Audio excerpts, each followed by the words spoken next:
Assalamualaikum warahmatullahi wabarakatuh. Waalaikumsalam warahmatullahi wabarakatuh. Ibu, maaf sebelumnya mengganggu. Apakah benar ini dengan Ibu Farida? Betul.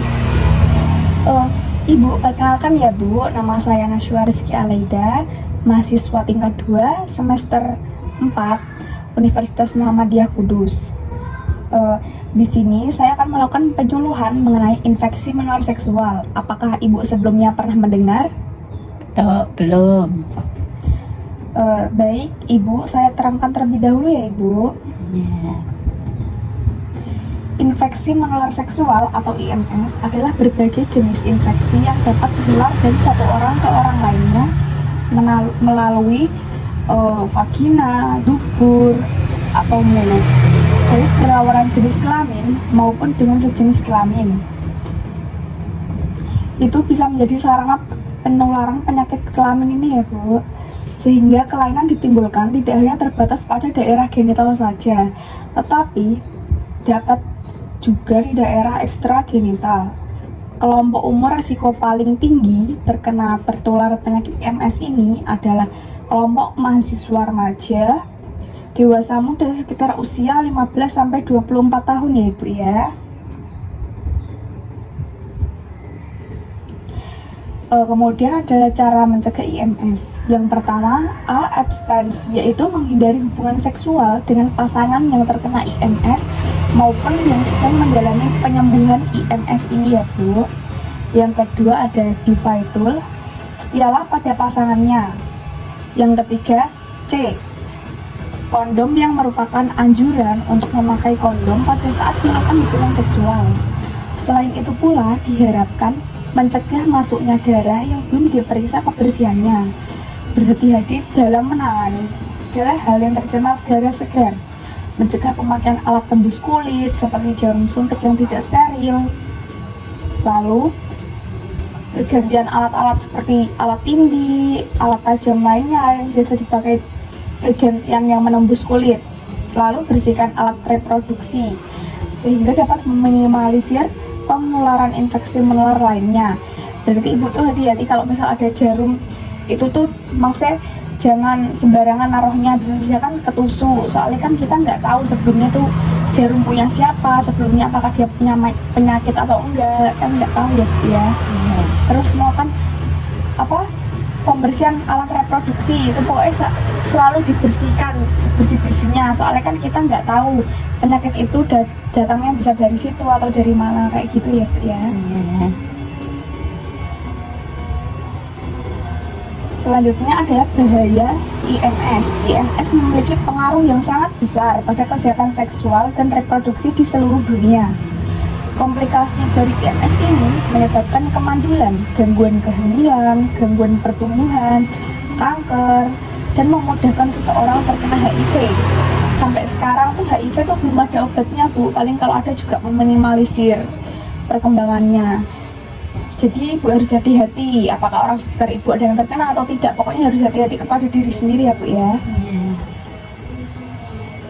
Lalu ada jenis IMS. Yang pertama, infeksi genital non-spesifik atau uretris non-spesifik. Infeksi genital ini adalah infeksi traktus genital yang disebabkan oleh penyebab yang tidak spesifik.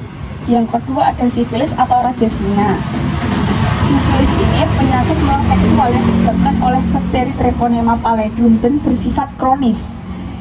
Kalau udah terkena sifilis atau raja singa tuh kayak yang parah gitu loh Bu, kayak yang udah bersifat kronis kayak gitu. Yang ketiga ada lymphogranuloma venerum atau LGV atau bisa disebut buba. Buba ini adalah infeksi menular seksual yang mengenai sistem saluran pembuluh limfa dan kelenjar limfa. Yang keempat ada herpes genitalis, kayak herpes tapi di alat genital kayak gitu Bu. Penyakit menular seksual yang disebabkan oleh herpes simplex virus atau HSV, terutama HSV type 2 yang sering bersifat berulang seperti itu. Yang kedua adalah penularan IMS. Terjadinya infeksi menular seksual ini dapat dipengaruhi oleh beberapa faktor. Yang pertama, seks tanpa pelindung. Yang kedua, berganti pasangan secara seksual. Yang ketiga, berhubungan seksual di usia dini. Yang keempat, penggunaan obat-obat terlarang. Selanjutnya ada gejala infeksi menular seksual. Gejala yang diderita itu biasanya tuh kayak demam dan menggigil, benjolan luka, atau lepuhan di sekitar penis, vagina, anus, atau mulut. Lalu ada rasa terbakar dan rasa nyeri ketika buang air kecil atau berhubungan intim.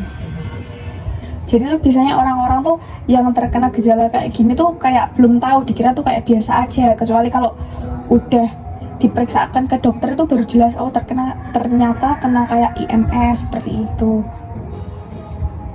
Selanjutnya, pengobatan IMS. Pengobatan terhadap penyakit ini dengan pemberian obat-obat yang sejenisnya disesuaikan dengan penyebabnya. Penting untuk diingat, obat-obatan ini hanya boleh digunakan dengan resep dokter dan diminum sesuai dosis untuk menghindari resistensi obat dan mencegah kekambuhan. Terima kasih Ibu. Sama-sama.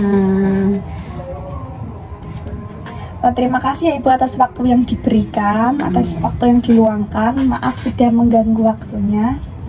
Tidak, sama-sama nggih, Mbak. Saya juga mengucapkan terima kasih atas pemberian informasinya. Mudah-mudahan bermanfaat. Oke. Terima kasih Bu.